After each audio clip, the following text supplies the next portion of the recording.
Boa noite, igreja, boa noite. Quero saudá-los com a graça e a paz de Jesus, amém? Vamos ficar em pé, vamos adorar o Senhor. Dá um abraço no irmão que está do seu lado. Boa noite, graça e paz. Deus o abençoe nessa noite em nome de Jesus.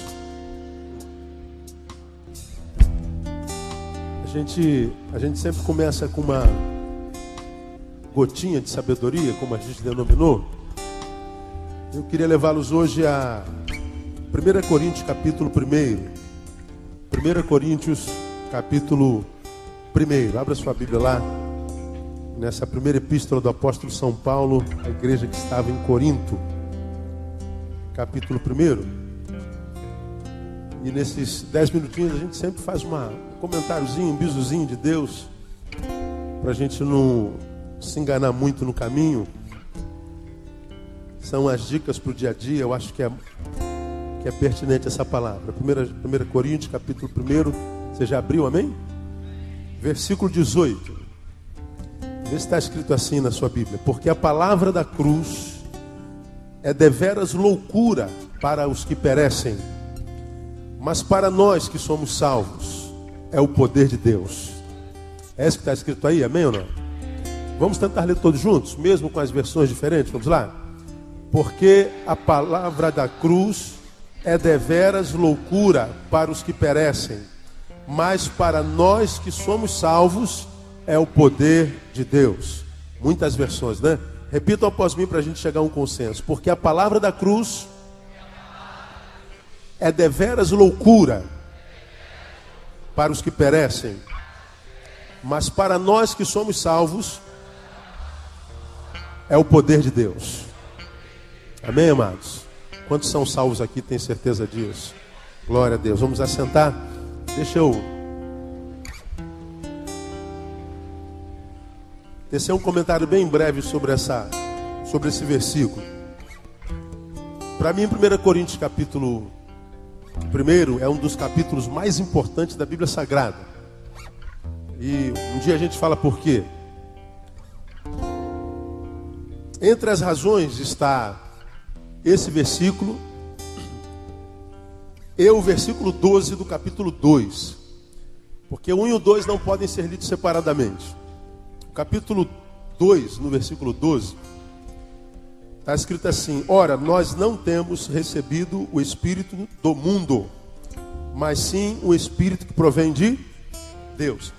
Esse versículo está falando de quantos espíritos? 2. Um espírito que provém do mundo e outro espírito que provém de Deus. 2 espíritos. Há um espírito lá e há um espírito cá. Um espírito que vem do mundo, rege o mundo, e há um espírito que rege aqueles que são de Deus.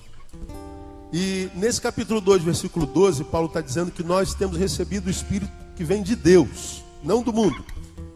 Agora, o texto diz que o espírito que vem de Deus vem para um propósito específico. Não é, toma, recebe meu espírito aí, pronto. Não. Recebe essa porção do espírito e vai com Deus. Não, não é assim não. Nós temos recebido o espírito que provém de Deus, olha lá, versículo 12 do 2. A fim de compreendermos as coisas que nos foram dadas gratuitamente por Deus. A gente recebe o Espírito de Deus para entender as coisas que nos são dadas por Deus. Recebemos o Espírito dele para entender as coisas dele. O que fica claro, portanto, é que eu não tenho como entender as coisas dele sem o Espírito dele. Eu não tenho como entender as coisas de Deus com o espírito do mundo. Esse versículo para mim é esclarecedor. Por isso, há pessoas para as quais você vai ministrar o Evangelho e o Evangelho nunca vai entrar. Nunca. Você vai explicar 1 bilhão de vezes. O Evangelho nunca será entendido, nunca será cooptado. Ele nunca será. Porque primeiro muda-se o Espírito. Primeiro planta-se o Espírito de Deus, que é dom dele. E esse Espírito, quando ele nos é dado, ele então torna claro a obra de Deus, a palavra de Deus, as coisas de Deus na nossa vida. Se não, a gente pode até andar no meio do povo de Deus, cantar com o povo de Deus, podemos vestir a roupa que parece ser do povo de Deus, mudar a linguagem, mudar de religião, mudar o lugar onde a gente adora a divindade. Antes você adorava lá e agora adora cá. Mas é só isso. Entender, compreender, ou seja, usar as faculdades racionais, a razão, para compreender o que Deus faz, não será possível para quem não tem o Espírito de Deus. E saber disso é importante. Importante porque a gente entende que estar de posse do Espírito Santo, portanto, não é só, como diz uma ramificação da igreja evangélica no Brasil, só para falar língua estranha. Se você fala língua estranha, está cheio de Espírito Santo. Talvez. Agora, você entende o que Deus faz na tua vida? Mais ou menos, pastor. Então, que cheio de Espírito Santo você está? Porque se você vem lá de Atos capítulo 2, o dia de Pentecostes, você vai ver que quando o Espírito Santo desceu, tudo que não aconteceu foi língua estranha. Haviam 19 nações, cada uma falando o seu próprio idioma. Pedro prega em aramaico a palavra de Deus, e quando ele prega em aramaico, todas as nações que estavam ali entendiam na sua própria língua. E mais, não só entendiam a palavra de Deus, como por exemplo, estava aqui um brasileiro do lado de um italiano, e você vê lá em Atos capítulo 2, você está entendendo o que esse cara está falando? Não estou entendendo. Mas ele não está pregando em aramaico? Tá, ele não é judeu. Então como é que você está entendendo na tua língua ou na minha? Então, quando o Espírito Santo baixou ali, não só clarificou a palavra de Deus aos ouvidos de todos, como permitiu que as nações falassem a mesma língua. Então, a língua lá não foi estranha, ela foi exatamente o contrário, ela foi clarificada. A gente vai ver falar sobre língua estranha em 1 Coríntios capítulo 12, que diz que quem fala em língua não fala aos homens, mas fala a Deus, porque em mistério fala, não é? Então é de espírito para espírito. Então, uma coisa é o fenômeno da língua, outra coisa é a ação do Espírito Santo. Uma coisa é a língua clarificada, é a ação do Espírito na razão, que torna o que está obscuro claro, que torna o que está tatuado pela dúvida esclarecido. E é disso aqui que Paulo está falando aqui, nesse contexto. A gente não tem recebido o Espírito do mundo, mas de Deus, para entender. Quando a Bíblia fala receber o Espírito de Deus para entender, ele está dizendo para ser humano, porque só o humano entende. Ninguém na criação tem capacidade de entender, a não ser o homem. Portanto, a ação de Deus da vida, ela nunca é irracional, ela nunca é só epidérmica, nunca é só emocional. O Espírito Santo, ele passa por nós, habita em nós e mexe com as nossas emoções, mas não tira a nossa emoção da nossa mão. A gente entende. Cônscios e sabedores que existem dois espíritos, e o Espírito de Deus esclarece, não só confunde, não só causa estranheza. Eu volto para o versículo 18 do capítulo 1, que aí você vai entender por que eu estou introduzindo esse bizu com o capítulo 2, versículo 12. Porque a gente volta para o 1,18. A palavra da cruz está escrito aí. É o quê? Para os perdidos, é o quê? Loucura. E para os salvos, poder de Deus. Veja, a palavra é a palavra. É a palavra da cruz. Então ele começa, a palavra é. Acabou. Não tem discussão. Ela é. Suponha que isso aqui seja a palavra. E o é. Amém ou não? Isso é a palavra. Está escrito lá. O versículo podia acabar ali. A palavra é. Acabou. Agora, uma vez que a gente não discute o ser da palavra, ou seja, a realidade de que ela é a palavra, isso é indiscutível. O que Paulo fala aqui é o que esta palavra que é, será para você. Porque embora ela seja, ela é a palavra de Deus. Cai, neném, está vendo como é que a luz cai? Embora ela seja a palavra de Deus, ela é. Quando ela chega até você e até nós, ela pode ser para alguns loucura e para outros Poder de Deus. Cara, como é que pode uma divergência tão contundente? Não é, para uns ela é amarela, para outros ela é bege, não. Para umas ela é preta e para outras ela é marrom, não. Para umas ela é preta e para outras ela é branca. A palavra é completamente distorcida. Ela é completamente antagônica. O conceito da palavra que para nós, quando chega a nós, quando é clarificada para nós, ela toma, então, a formação ou deformação. Ela é. Agora, quando chega no coração do perdido, isso é loucura, isso não existe. Isso não é possível, isso aí é... Desculpa a palavra, irmão. Desculpa a palavra, não se escandalize não. Isso é babaquice. A palavra aí, isso é coisa de idiota. Isso é coisa de imbecil. Quando é que a pessoa olha a palavra e diz bobagem? Não sou eu quem digo, a Bíblia está dizendo, quando o cara está perdido. Quando é que o cara está perdido? Quando ele não tem o Espírito de Deus, ou seja, ele só tem o Espírito do mundo. Não adianta. Ele pode ver um homem ser ressuscitado aqui. Não diz nada. Não diz nada. Não quer dizer absolutamente nada. A resposta vai ser sempre científica, porque a realidade do sobrenatural inexiste. Agora, essa mesmíssima palavra, quando alcança o coração daquele que tem o Espírito de Deus, o cara fala assim, aleluia, isso é poder de Deus para a nossa vida. Então veja que eu quero deixar no teu coração nesses minutinhos, que não é isso aqui que está em discussão, mas o que isso aqui é em cada um de nós. Em alguns, isso aqui pode não valer nada, para outros isso aqui pode valer tudo. Para alguns, isso que pode ser ouro, para outros isso aqui que pode ser rocha. Para outros, para uns isso que pode ser, e para outros isso que pode não ser. Depende de quem? Depende da obra que Deus tem feito no coração de cada um. Tive num debate numa universidade essa semana. Me pediram para dar uma palavra num contexto lá. E eu nunca discuto religião, em hipótese alguma. Não me chame para discutir religião, para provar que Deus existe, para provar que a Bíblia é verdade, para defender Jesus, não sei de quê, para comprovar se tem o Espírito Santo. Eu não discuto isso, porque quem convence o homem do pecado, da justiça e do juízo é o Espírito Santo, sobra não é minha.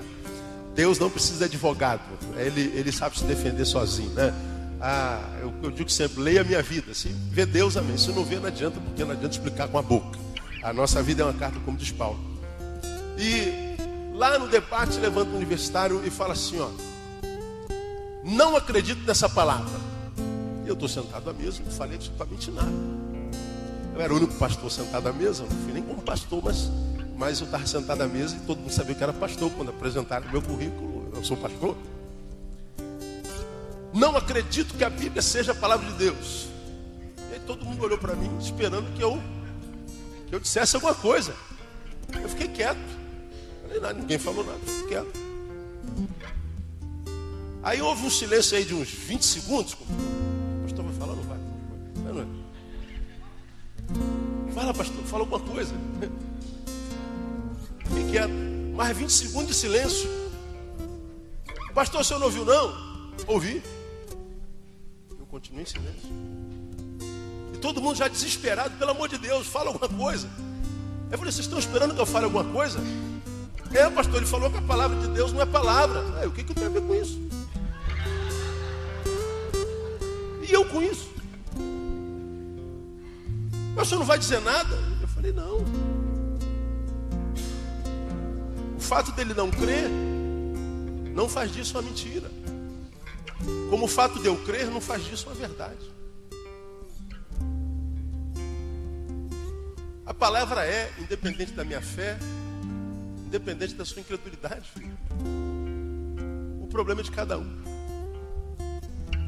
É exatamente isso que eu estou falando para vocês aqui nesse início de culto. Durante o tempo da minha adolescência, e aliás pós-adolescência, caminhando faculdade, estudando e sendo encharcado de informações seculares, houve um tempo que eu questionava a palavra de Deus e minhas muitas informações, a gente viciado com a informação, crente que é gente ainda, já, né? Ou já.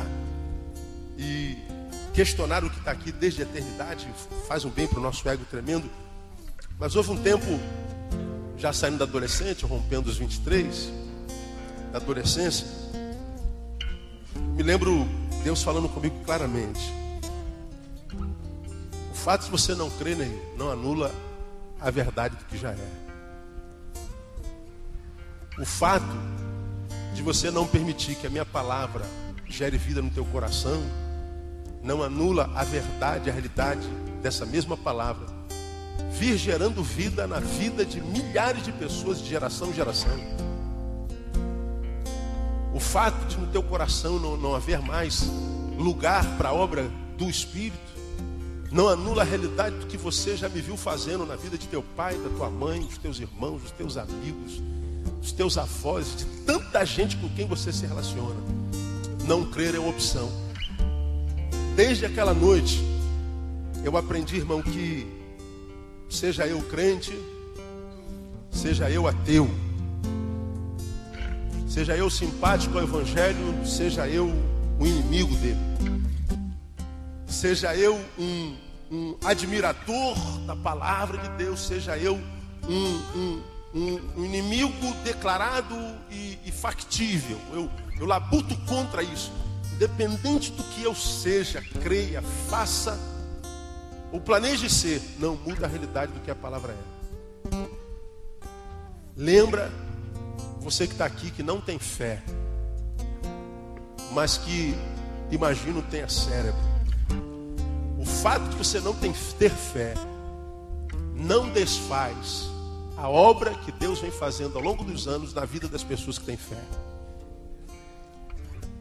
E o fato de você ter fé não é direito da gente enfiar essa palavra à força na cabeça ou no coração daquele que não tem fé.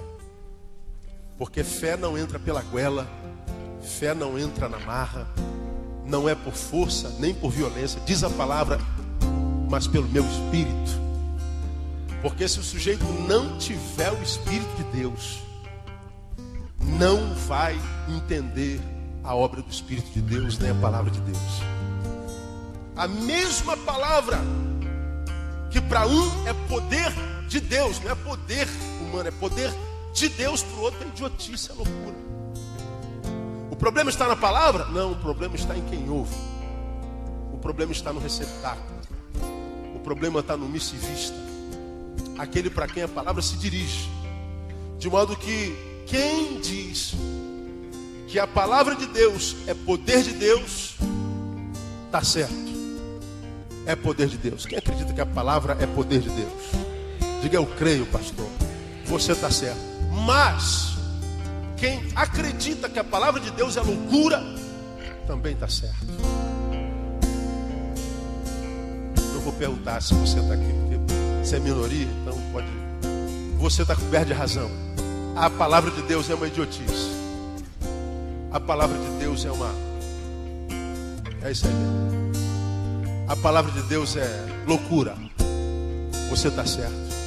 E ninguém pode falar que você está errado. Agora, lembra, o fato de você achar que ela é loucura não anula o que ela é.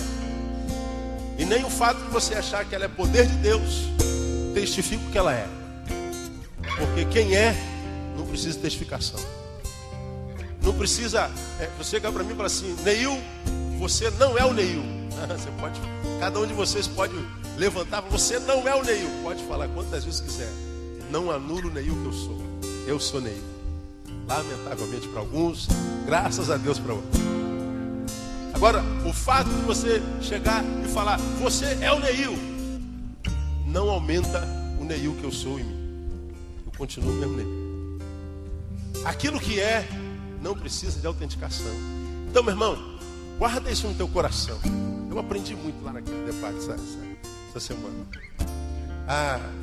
A palavra de Deus é tão tremenda que ela vem atravessando os séculos. Ela vem atravessando geração em geração. Cientistas, ciências, pensadores, intelectuais, se levantam em toda geração para desdizer a palavra, para contradizer a palavra, para anular a palavra, para ridikular a palavra.